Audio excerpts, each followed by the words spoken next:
Bismillahirrahmanirrahim. Assalamualaikum warahmatullahi wabarakatuh. Selamat pagi, selamat bertemu lagi bersama saya Cindino Ari.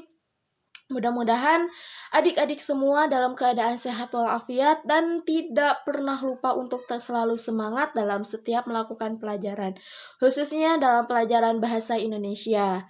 Sebelum memasuki materi yang selanjutnya, Ibu di sini akan membacakan terlebih dahulu kompetensi dasarnya terlebih dahulu. Kompetensi dasar pada pelajaran hari ini adalah yang pertama 3.8, yaitu tentang membandingkan nilai-nilai yang terkandung dalam cerita rakyat dengan cerita pendek. Dan 4.6 yaitu mengembangkan cerita rakyat atau hikayat ke dalam bentuk cerita pendek. Nah, setelah kompetensi dasar, Ibu di sini akan membacakan atau menyebutkan tujuan pelajaran hari ini atau tujuan pembelajaran hari ini yang harus dimiliki oleh adik-adik setelah pembelajaran ini dilakukan. Yang pertama, peserta didik mampu mengidentifikasi karakteristik bahasa cerita rakyat. Dan yang kedua, peserta didik mampu membandingkan penggunaan bahasa dalam cerita rakyat dan cerpen. Yang ketiga, peserta didik mampu membandingkan nilai-nilai yang terkandung dalam cerita rakyat dengan cerita pendek. Selanjutnya, peserta didik mampu mengembangkan cerita rakyat atau hikayat ke dalam bentuk cerita pendek seperti itu. Diharapkan adik-adik ketika melihat atau menonton video ini dilihat dengan seksama, teliti agar nanti ketika melakukan penugasan atau ada tugas, adik-adik bisa mengerjakan dengan baik. Terima kasih dan simak videonya ya. Di sini Ibu akan memberikan materi tentang membandingkan nilai-nilai dan kebahasaan cerita rakyat atau hikayat dengan cerita pendek atau biasa yang disebut dengan cerpen. Ibu yakin adik-adik di sini sudah mengetahui pengertian cerpen, karakteristik cerpen, bahkan nilai-nilai dan unsur kebahasaan yang terdapat dalam cerita rakyat maupun cerita pendek. Karena karakteristik dan nilai-nilai kebahasaan cerita rakyat dan cerita pendek, Ibu yakin sudah dibahas pada bab sebelumnya atau kompetensi dasar sebelumnya.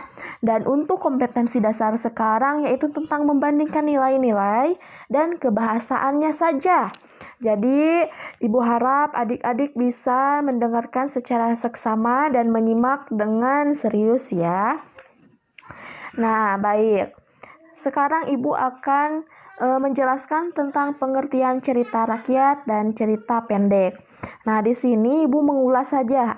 Barangkali adik-adik masih lupa atau sudah lupa seperti itu. Di sini cerita rakyat merupakan ekspresi budaya masyarakat yang berhubungan langsung dengan berbagai aspek kehidupan, seperti adat istiadat, agama, atau kepercayaan. Cerita rakyat telah ada pada zaman dahulu dalam suatu masyarakat dan diwariskan secara turun-temurun dengan lisan.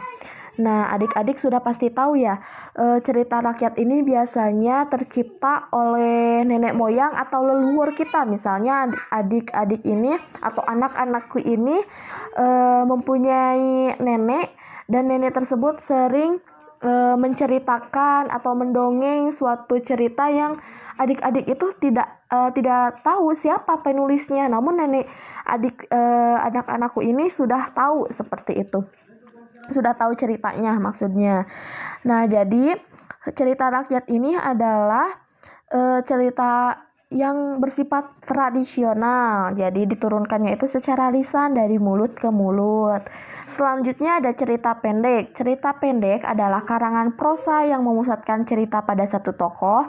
Cerpen hanya berisi kisah satu fase kehidupan tokoh utamanya. Panjang cerpen tidak lebih dari 10.000 kata sehingga cerpen dapat selesai dalam sekali baca saja.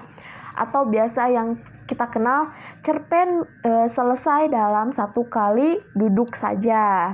Mengapa disebut dengan satu kali duduk? Karena cerpen ini tidak panjang, karena tidak lebih dari 10.000 kata seperti itu. Cerpen ini bersifat modern ya, anak-anak. Jadi kalau perbandingannya itu, kalau cerita rakyat bersifat tradisional diturunkan secara turun-temurun dan menggunakan bahasa Melayu lama, sedangkan cerita rakyat ini bersifat modern, diwariskan atau diturunkan ini banyak sekali ya, bisa melalui media sosial, bisa melalui percetakan buku dan lain sebagainya, dan pengarangnya pun diketahui seperti itu. Selanjutnya, di sini ada bentuk cerita rakyat. Biasanya cerita rakyat ini mempunyai banyak bentuk. Yang pertama ada hikayat, dongeng, fabel, legenda, mite, dan sage. Adik-adik sudah pasti tahu ya, hikayat itu seperti dongeng zaman Melayu atau cerita rakyat pada bahasa Melayu. Dongeng ini biasanya adik-adik dapat diketahui ketika anak atau nenek adik-adik ini. Di sini ada contoh kalimat hikayat dan contoh kalimat cerita pendek. Contoh kalimat hikayat ini berbunyi seperti ini. Syahdan, sekali peristiwa, Zenggi pencuri berkata kepada istri dan anaknya, ia hendak pergi barang 2 hari lamanya atau menyelesaikan barang suatu perkara. Selanjutnya hikayat ini dirubah menjadi kalimat cerita pendek, maka bentuknya akan menjadi seperti ini. Selanjutnya, Zenggi, si pencuri berkata kepada istri dan anaknya bahwa ia akan pergi selama 2 hari untuk menyelesaikan urusan. Nah, jelas sekali di sini ada perbedaan antara bentuk hikayat dengan bentuk cerita pendek. Di sini pun Ibu ada contoh kata yang terdapat dalam hikayat atau kata arkais itu seperti apa? Yang pertama ada kata syahdan. Syahdan ini merupakan bahasa Melayu.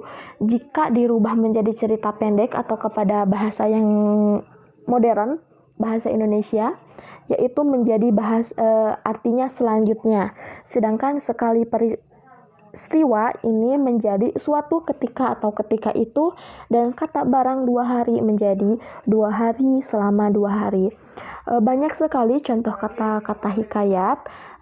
Adik-adik bisa ditemukan dalam cerita hikayat, dan adik-adik bisa mengetahui artinya apa. Itu bisa adik-adik lihat atau cari dalam Kamus Besar Bahasa Indonesia seperti itu atau buku lainnya. Untuk lebih jelasnya atau untuk lebih lanjutnya, Ibu akan berikan ulasan materi yang telah Ibu sampaikan pada video hari ini.